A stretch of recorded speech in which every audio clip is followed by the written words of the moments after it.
All right, now that we have your console online and you understand a little bit of how it's connected, let's look at actually getting a show file loaded. That's gonna be kind of something you probably do every single time you boot up this console.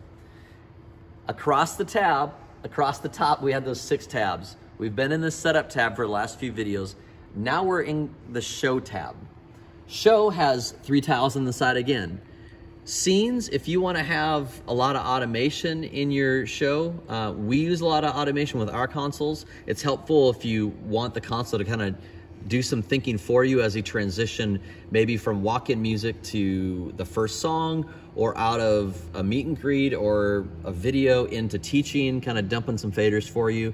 You can program all that, and there's a lot of good videos on Wave's website on how to do that. And that'd be scenes, and then recall safe would be related to that as well. But let's jump down to the sessions tab, and we'll kind of live here for about the next 2 or 3 minutes. Save load, pretty self-explanatory. We've got a lot of things in this list. Sometimes it can get kind of messy. So the clear button's a good way to just kind of go ahead and go clear and clean that up and get maybe some things that you want to kind of just make it more easier on your volunteers to know what they need to know. So you can see there's nothing in this file to load anymore. So I'd actually have to open. So open. Do I want to save it? Let's say no. I'm actually going to go in and I can say, let's go ahead and either open from the local disk, which is in the templates directory, or if I had a flash drive, I could load off that. But I can just click here and then I can click open. And it would load the console accordingly. So let's go ahead and do that. Open, and it's going to ask me, hey, do you want to load the current IO or the session IO? This tends to trip some people up, and here's the easiest way I can make this. If we go back into our setup tab and think about what we did there, all those IO and the rack A and rack B and the server and all the address, it's remembering all of those settings. So let's say in some configuration, you've got 3 different IO racks, but maybe you just have one session where you do an acoustic thing and that's kind of what you want to go back to. That had 1 IO rack.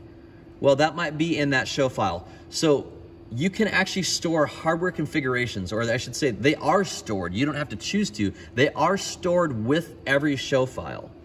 So we can say, yeah, I want to remember the IO that was in that session, or actually, nope, just leave the IO load. Don't even touch the IO, just bring the new session in, and I'll make any IO changes if I need to. That would be current. That's gonna leave the current IO that's connected to the system. For this one in particular, I'm gonna say session, and then it's gonna go ahead and load the session here with the session IO, and it'll get me going that way. And you can see now it's in the history there. You can save from here, save as if you wanna write off a new version, but that's really the overview. You can also do templates, which is maybe a good thing to have in there. Again, you can save off a template or load a template, save the current session, no, and your templates would be in this directory as well. So I would encourage building templates if you've got a standard weekly thing, just to get your volunteers in the same spot every week. You'll get a lot of consistency in your week-to-week experiences if you kind of have everybody starting from the same baseline show file. It's probably gonna help you mitigate some opportunities for issues and things like that, especially as you're getting rolling to and getting familiarized with the system.